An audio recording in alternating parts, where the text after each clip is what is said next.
വനവൽക്കരണത്തിനും വന്യജീവി പരിപാലനത്തിനും ഉത്തരവാദിത്തപ്പെട്ട കേരള മന്ത്രിസഭയിലെ ഒരു പ്രധാനപ്പെട്ട വകുപ്പാണ് കേരള വനം വന്യജീവി വകുപ്പ്. എന്നാൽ മന്ത്രിസഭയിലെ ഏറ്റവും കഴിവുകെട്ട ഒരു വകുപ്പായും അതിൻ്റെ മന്ത്രിയുമായി മാറിയിരിക്കുകയാണ് ശ്രീ AK ശശീന്ദ്രൻ മന്ത്രി. LDF ഗവൺമെൻറ് അധികാരത്തിൽ വന്ന നാളുകൾ മുതൽ തുടങ്ങിയതാണ് ഈ വനം വകുപ്പിനെ കുറിച്ചും വനം മന്ത്രിയെക്കുറിച്ചുമുള്ള ആക്ഷേപങ്ങളും ആരോപണങ്ങളും. വന്യജീവി ആക്രമണത്താൽ ഓരോ ദിവസവും ഇവിടെ ആളുകൾ കൊല്ലപ്പെടുകയാണ്.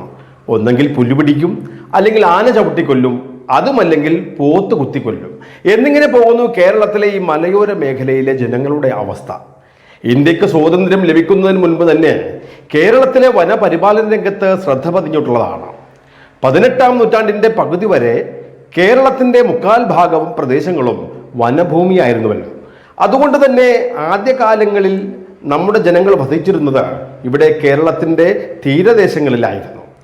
പിന്നീട് ഇവിടേക്കുള്ള വ്യാപാര ആവശ്യത്തിനായിട്ടുള്ള വിദേശികളുടെ ആ വരവോടുകൂടിയാണ് ലോകത്തിൽ തന്നെ ഏറ്റവും ഡിമാൻഡുള്ള കുരുമുളകും കാപ്പിയും ഏലവും ഈട്ടിയുമൊക്കെ ഉൽപ്പാദിപ്പിക്കുവാനായി കൃഷിക്കായി വനം പ്രദേശങ്ങളിലേക്കും മലയിടുക്കുകളിലേക്കും ആളുകൾ എത്തിത്തുടങ്ങിയത്. കപ്പൽ നിർമ്മാണത്തിനായി ബ്രിട്ടീഷുകാർ തേക്കിൻ തടികളും വെട്ടിയെടുക്കുമായിരുന്നു. ആദ്യകാലങ്ങളിൽ മരം മുറിച്ചെടുക്കുന്നതിന് യാതൊരുവിധ തടസ്സങ്ങളും ഇല്ലായിരുന്നുവെങ്കിലും പിന്നീട് 1820 കാലഘട്ടത്തിൽ മരം മുറിക്കുന്നതിന് നിയന്ത്രണം ഏർപ്പെടുത്തുകയും മരം ഡിപ്പോകൾ വഴി വിതരണം ചെയ്യുവാനും അന്ന് തുടങ്ങിയതാണ്. അതിനായി ആലപ്പുഴയിൽ ആദ്യത്തെ തടിമിൽ ആരംഭിക്കുകയും ചെയ്തു. യഥാർത്ഥത്തിൽ 1913 കേരളത്തിലെ വനം വകുപ്പിന്റെ ഒരു തുടക്കം കുറിക്കുന്നത്. വകുപ്പിന്റെ കീഴിൽ പ്രവർത്തിക്കുവാൻ 6 ഡിവിഷനുകളും അന്ന് ആരംഭിക്കുകയുണ്ടായി. 1842 തന്നെ മലപ്പുറത്തെ നിലമ്പൂരിൽ തേക്ക് വച്ചു പിടിപ്പിക്കുവാൻ തുടങ്ങിയിരുന്നു. ആ നിലമ്പൂരിലാണ് ഇപ്പോഴും ഈ PV അൻവർ മുൻ MLA ബന്ധപ്പെട്ട മരമുറി വിവാദമൊക്കെ ഇപ്പോഴും നടക്കുന്നത്. വനം വകുപ്പ് മന്ത്രിയായ ശശീന്ദ്രന്റെ കീഴിലുള്ള പ്രിൻസിപ്പൽ സെക്രട്ടറിയും അതിന് താഴെ CF, CCF, DCF തുടങ്ങിയ ഉദ്യോഗസ്ഥ വൃന്ദങ്ങളും അതിനും താഴെയായി ഫോറസ്റ്റ് ഓഫീസർമാരും റേഞ്ചർമാരും ഗാർഡുകളും മറ്റു സപ്പോർട്ട് സ്റ്റാഫുകൾ ഉൾപ്പെടെ 11,000-ൽ അധികം ജീവനക്കാരുണ്ട് വനം വകുപ്പിൽ. പക്ഷേ ഇവയൊന്നും കാര്യക്ഷമമായി ഇവരൊന്നും നടക്കുന്നില്ല എന്നതാണ് സത്യം. ആകെ നടക്കുന്നത് കാട്ടിലെ തടി, തേവരുടെ ആന, വലിയടാ വലി, ഇതല്ലാതെ മറ്റൊന്നും ഇവിടെ കാണുവാൻ സാധ്യമല്ല. ഇതിനിടയിൽ കേരളത്തിലെ വനം വകുപ്പിന്റെ മറ്റൊരു വരുമാന സ്രോതസ്സാണ് ഇക്കോ ടൂറിസം പദ്ധതി. വന്യമൃഗ സംരക്ഷണ കേന്ദ്രങ്ങളുടെയും ദേശീയോദ്യാനങ്ങൾ എന്നിവയുടെയൊക്കെ ചുറ്റുപാടുകളിൽ പരിസ്ഥിതിക്ക് പ്രതികൂലമാകാത്ത തരത്തിൽ അങ്ങനെ നടപ്പിലാക്കിയ ഈ പദ്ധതി ഇന്ത്യയിൽ തന്നെ ആദ്യമായി തുടങ്ങിയത് കേരളത്തിലെ കൊല്ലം ജില്ലയിലെ തെന്മലയിലാണ്. കൂടാതെ പേപ്പാറ, നെയ്യാർ, ചെന്തരുണി, ചിമ്മിനി, കോന്നി, ഗവി, പെരിയാർ, തൊമ്മൻകുത്ത്, ആറളം, പറമ്പിക്കുളം എന്നിവിടങ്ങളിലൊക്കെ ഇപ്പോൾ ഇക്കോ ടൂറിസം പദ്ധതി തുടങ്ങിയിട്ടുണ്ട്. വനത്തിനുള്ളിലേക്ക് സഞ്ചാരികൾക്ക് പ്രവേശിക്കുവാനും യാത്ര ചെയ്യുവാനും അവിടെ ചിലവഴിക്കാനുമൊക്കെ വനം വകുപ്പ് അനുമതി നൽകുന്നതോടൊപ്പം ആയിരക്കണക്കിന് രൂപയാണ് ഇങ്ങനെ സഞ്ചാരികളിൽ നിന്നും ഇതിൻ്റെ പേരിൽ വാങ്ങുന്നത്. എന്നാൽ കോടിക്കണക്കിന് രൂപ ഇതിലൂടെ വനം വകുപ്പിന് ഓരോ വർഷം ലഭ്യമായിട്ടും പദ്ധതിയുടെ നടത്തിപ്പിനും അതിൻ്റെ മുന്നോട്ട് പോക്കിനും പണം ചിലവഴിക്കാതെ നിൽക്കുന്ന ഉദ്യോഗസ്ഥരെയും വനം വകുപ്പ് മന്ത്രിയുമാണ് നാം കേരളത്തിൽ കാണുന്നത്. അതിൻ്റെ ഭാഗമായി പലപ്പോഴും ഇവിടങ്ങളിൽ എത്തുന്ന വിനോദസഞ്ചാരികൾ അപകടത്തിൽപ്പെടുന്ന അവസ്ഥയും ഉണ്ടാകാറുണ്ട്.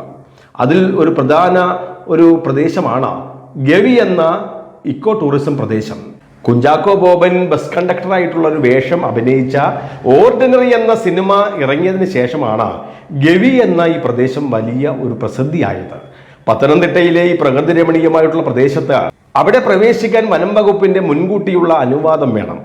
100 കിലോമീറ്റർ ദൂരവും 4 മണിക്കൂർ യാത്രയുമുള്ള ഗവി യാത്ര പെരിയാർ ടൈഗർ റിസർവിന്റെ ഉള്ളിലൂടെയുള്ളതാണ്. വന്യമൃഗങ്ങളെല്ലാം തന്നെ വളരെയേറെ ഉള്ളതാണെങ്കിലും വളരെ അപൂർവമായേ പലരും ഈ യാത്രയിൽ മൃഗങ്ങളെ കാണാറുള്ളൂ. എന്നാൽ ഇങ്ങനെ യാത്ര ചെയ്യുന്നവരെ മുഴുവൻ അകലെ മാറി നിൽക്കുന്ന മൃഗങ്ങൾ കാണുന്നുണ്ടെന്നാണ് യാത്രയിലുടനീളം എടുക്കുന്ന ചില ഫോട്ടോഗ്രാഫികൾ പരിശോധിക്കുമ്പോൾ കണ്ടെത്താറുള്ളത്. ഇക്കോ ടൂറിസം കേന്ദ്രമായിട്ടുള്ള ഗവിയിലേക്ക് പ്രവേശിക്കാൻ എത്തുന്നവർക്ക് സ്വന്തം വാഹനത്തിലോ അല്ലെങ്കിൽ വനം വകുപ്പ് തയ്യാറാക്കുന്ന വാഹനത്തിലോ ഒക്കെ യാത്ര ചെയ്യാവുന്നതാണ്. അതിനായി വലിയ തുക അവിടെ അടക്കുകയും വേണം. അകത്തേക്ക് പ്രവേശിക്കുവാൻ കൂട്ടമായിട്ട് യാത്ര ചെയ്യുവാനേ അനുവാദമുള്ളൂ. കാടിനകത്താണെങ്കിൽ കുടിക്കുവാനുള്ള വെള്ളമോ ഭക്ഷണമോ ലഭിക്കില്ല. മാത്രമല്ല മൊബൈൽ ഫോണിൻ്റെ റേഞ്ചും ലഭിക്കുന്നൊരു സ്ഥലമല്ല ഇവിടെ. അങ്ങനെയുള്ള ഗവി യാത്രയിൽ ഒരു ദുരനുഭവം അവിടെ എത്തിയ സഞ്ചാരികൾക്ക് ഉണ്ടായി. നേരത്തെ തന്നെ പൈസ അടച്ച് ഗവി യാത്രയ്ക്ക് എത്തിയവർക്ക് ആദ്യം തന്നെ നിരാശയാണ് ഉണ്ടായത്. കാരണം അവർക്ക് സഞ്ചരിക്കേണ്ട വാഹനം കേട് സംഭവിച്ചതിനാൽ അത് മെക്കാനിക്ക് വന്ന് കേടുപാട് മാറ്റിയതിന് ശേഷമേ ഇനി യാത്ര ആരംഭിക്കാനാകുമെന്ന അറിയിപ്പാണ് അധികൃതർ അവർക്ക് നൽകിയത്. മണിക്കൂറുകൾ കഴിഞ്ഞ് മെക്കാനിക്ക് എത്തി വണ്ടി സ്റ്റാർട്ടാക്കി യാത്ര തുടങ്ങി ഒരു 1-2 മണിക്കൂറിന് ശേഷമാണ് കൊടും കാറ്റിൽ വെച്ച് ഇതേ വാഹനം വീണ്ടും ബ്രേക്ക് ഡൗൺ ആവുന്നത്. വണ്ടിയിലുണ്ടായിരുന്ന ഡ്രൈവറും അയാളുടെ സഹായിയും ഈ സഞ്ചാരികളുടെ കൂട്ടത്തിലുണ്ടായിരുന്ന ഈ വണ്ടിപ്പണിയൊക്കെ അറിയാവുന്ന ചിലരുമൊക്കെ ഈ പണി 18 പയറ്റി നോക്കിയിട്ടും വാഹനം സ്റ്റാർട്ടായില്ല. മൊബൈൽ ഫോൺ വർക്ക് ചെയ്യാത്തത് കൊണ്ട് ആരെയും ബന്ധപ്പെടുവാനും സാധിച്ചിരുന്നില്ല. അവസാനം സഞ്ചാരികളെ അവിടെ തന്നെ നിർത്തിയിട്ട് വണ്ടിയുടെ ഡ്രൈവറും സഹായിയും സ്ഥലം വിടുകയായിരുന്നു. അവർ വേണമെങ്കിൽ വാഹനത്തിലുള്ള സൗകര്യം ഒരുക്കാൻ വേണ്ടിയിട്ടുള്ള യാത്രയായിരിക്കാം. എങ്കിലും ഈ സഞ്ചാരികളെ അവരെ ശ്രദ്ധിക്കുവാൻ വേണ്ടി പോലും ഒരാൾ അവിടെ ഉണ്ടായിരുന്നില്ല എന്നുള്ളതാണ് സത്യം. ഒന്നാമത് ഗവിയിൽ പണ്ട് ശ്രീലങ്കയിൽ നിന്ന് അഭയാർത്ഥികളായി എത്തി ഏലം തൊഴിലാളികളായി മാറിയ കുറച്ച് ഒരു കുടുംബങ്ങൾ മാത്രമാണ് അവിടെയുള്ളത്. മറ്റാരും തന്നെ ഇവിടെ താമസിക്കുന്നില്ല. എന്നാൽ വിനോദസഞ്ചാരികൾക്കായി അധികൃതർ തയ്യാറാക്കിയ വാഹനമാകട്ടെ വളരെ വിദൂരവും ദുർഘടവുമായിട്ടുള്ള പട്ടികവർഗ സങ്കേതങ്ങളിൽ നിന്നുമുള്ള വിദ്യാർത്ഥികളെ അങ്ങനെ സ്കൂളുകളിൽ എത്തിക്കുവാനുള്ള പദ്ധതിയായ ഗോത്ര സാരഥി പദ്ധതി പ്രകാരം ലഭിച്ച ഒരു വാഹനമാണിത്. പലപ്പോഴും കാടും മേടും താണ്ടിയാണ് ഇവിടുത്തെ കുട്ടികൾ സ്കൂളിൽ എത്തേണ്ടത്. അതുകൊണ്ട് തന്നെ ഈ ബുദ്ധിമുട്ടുകൾ സഹിച്ച് പരമാവധി കുട്ടികളും ഈ സ്കൂളിലേക്ക് വരുവാൻ മടിക്കുന്നതിനാലാണ് വനം വകുപ്പ് ഇങ്ങനെയൊരു പദ്ധതി ആവിഷ്കരിച്ചത്. എന്നാൽ ആ പദ്ധതി നേരാവണ്ണം നടപ്പിലാക്കേണ്ടതിന് പകരം അത് ദുരുപയോഗം ചെയ്യുവാനാണ് സർക്കാർ ശ്രമിച്ചത്. ഇക്കോ ടൂറിസം പദ്ധതി പ്രകാരം സഞ്ചാരികൾക്ക് യാത്ര ചെയ്യുവാനുള്ള സംവിധാനം വനം വകുപ്പ് ഒരുക്കേണ്ടതാണ്.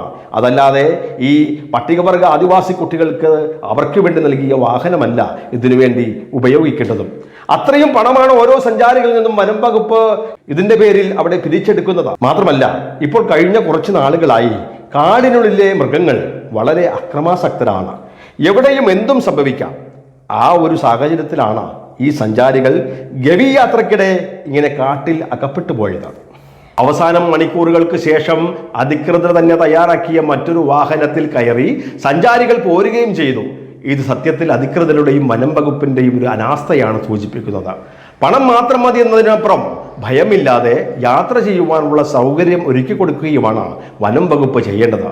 അത് കെ ശശീന്ദ്രൻ മന്ത്രിയായിരിക്കുന്നിടത്തോളം അത് നടക്കില്ല എങ്കിലും അടുത്ത വർഷത്തെ തെരഞ്ഞെടുപ്പിന് ശേഷമെങ്കിലും ഇത്തരം കാര്യങ്ങൾ ഇവിടെ നടക്കട്ടെ എന്ന് നമുക്ക് പ്രത്യാശിക്കാം.